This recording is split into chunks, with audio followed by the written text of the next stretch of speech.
Fights for freedom, modern Africa and Latin America. Do powerful friends help or hurt? We hope you are continuing to stay safe and healthy while we engage in distance learning. Over the next 2 weeks, you will have the opportunity to learn about Latin American reform movements so you can answer the question, do powerful friends help or hurt?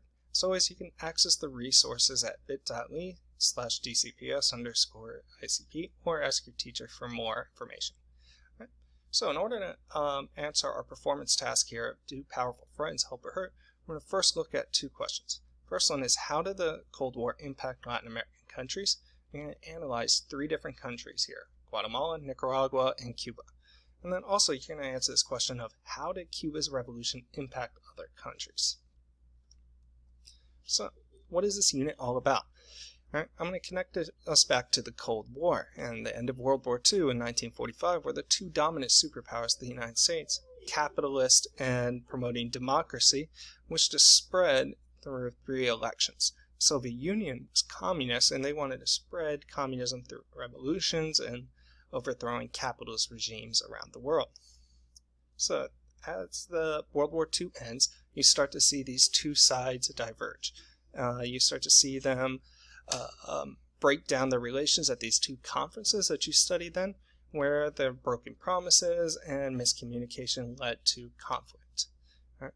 The Soviet Union was trying to maintain a buffer zone to protect themselves from future invasions. So they started to expand and establish satellite states, and then Winston Churchill called this the Iron Curtain, which separated the Soviet Union and the Western nations. Finally, in the East, you have communism expanding in China and in Vietnam and Korea and elsewhere. And this starts to make the United States more and more nervous. They see that the communists are expanding and that capitalism is starting to lose its strength in the world.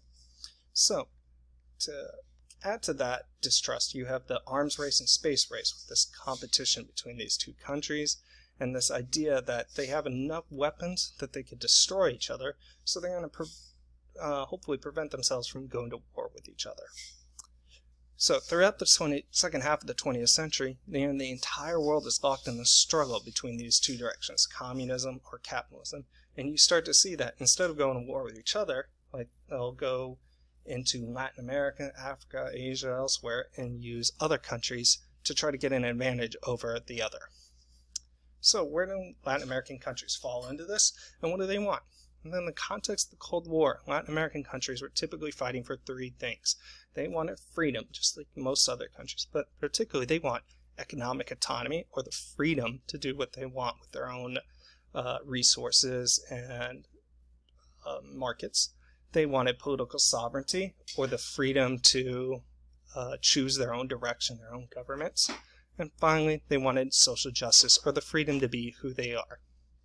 So after imperialism, many of these countries began to overthrow the European colonist powers and establish their own countries. It's different than modern Africa, where during this time they were fighting for independence.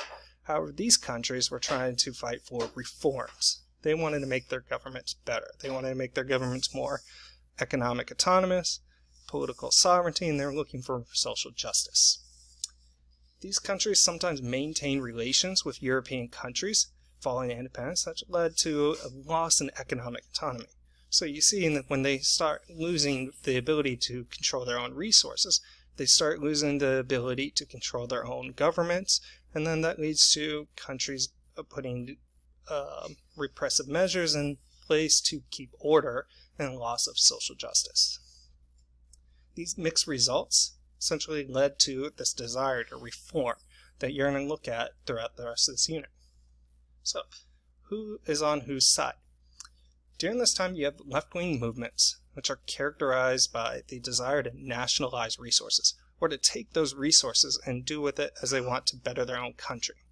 They have a push for cooperation among Latin American countries. Like the Pan-African movement, you have this Pan-American movement as well. It's the idea of helping to support their neighbors. And then they're typically allied with the communists of China and the Soviet Union. Over here we see some imagery, the July 26 movement in Cuba and the Sandinistas in Nicaragua. Notice similar flags. You'll start to see this imagery over and over again throughout this unit and elsewhere in the world. So how did they do this?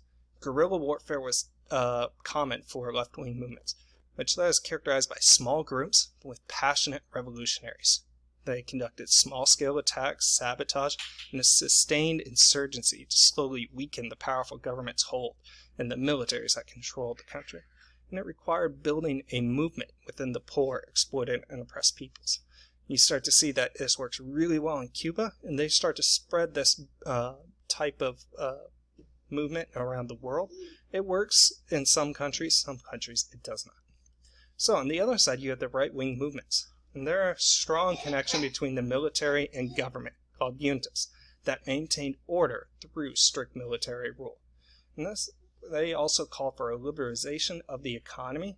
In other words, they wanted to allow more countries and foreign governments and foreign powers to come in and help out with their economy.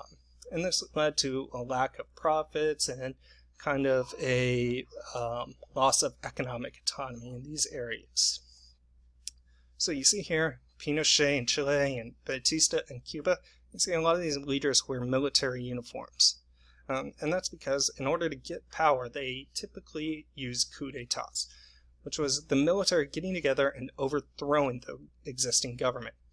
They usually did this because they deemed the government as corrupt or too leftist. In order to do so, they needed to rely on outside assistance in exchange for rights to resources. See this in Guatemala with bananas, see in Chile with the mineral resources, and Cuba with sugar. Oftentimes, the U.S. would support these coups. They didn't intend to put dictators in power most of the time. However, they did want to make sure that these countries would not become communist. Okay. So what are you going to actually be doing in this scene? You're going to be analyzing countries. And you're going to first start off with the United States and the Soviet Union. And what do they want? So you're going to start by analyzing what they have in their country already, what sort of ideas they believe in, who their allies are, and you're going to start to answer, well, why might a superpower like the United States or the Soviet Union invade a smaller country? Consider politics, economy, diplomacy, social and cultural reasons. Also, I like to think about it this way too. You have these two countries going to war with each other, and then they're going to want bases around the world that are going to be able to keep an eye on the other side. So you see Cuba right here, allied with the communists, and then you see European countries allied with the United States, and they're kind of keeping an eye on each other. Furthermore, why would these smaller countries side with these superpowers? What do they get out of it? What are the pros? What are the cons? You're going to analyze statistics of countries and start thinking about those questions. Furthermore, you're going to want to answer this question here. Which political system would you advocate for as a citizen of this nation, and why? So in order to do this, you're going to start analyzing these countries. You're going to look at a couple of different sources, and you're going to look at a couple of different summarization strategies. So, for example, you will look at Guatemala right here, and a lot of what you'll see is you'll see text like this, and then you'll see analysis questions down here. You're going to want to look at these questions first, and then come back up and start reading here. Lastly, if you want to extend your learning and get some more ideas, you're going to look at these video lessons up here, the links here. Right? You'll just click on these and they'll take you straight to the links. If you have trouble with that, email your teacher and I'm sure they'll help you find those sources. After you've analyzed those countries, you're going to start summarizing. You're going to do strategies like somebody wanted, what were their goals, but what prevented them from getting that, so who did what to achieve that goal, or what happened. After this, you're going to start looking at the effects of these movements in these countries. So you're going to see mixed results. You're going to see good things, and then see things where people get weaker or are hurt. So you'll look at some infographics and other text, and then you'll start analyzing here on this chart. So social effects, list the effects down here. You can use bullet points, and then find evidence here, and you're going to put it here so you can keep track of it. Last thing you're going to do is you're going to take all of the research and all the evidence that you've collected, and you're going to write a 3-paragraph essay that explains whether or not powerful friends helped or hurt Latin American countries during the Cold War. I just want to look over this outline real quick. So when you see the solid lines here, that's going to be complete sentences. So you're going to put your full thesis statement there with your categories of analysis and what your paper is going to be about here. You're going to list your main ideas here, and then you're going to put your evidence over here in your details. When you see these dotted lines, that means you don't have to write full sentences. So for example, if I'm looking at Cuba and I'm saying that one positive thing that happened was the literacy rate went up in Cuba, I'm going to write here, literacy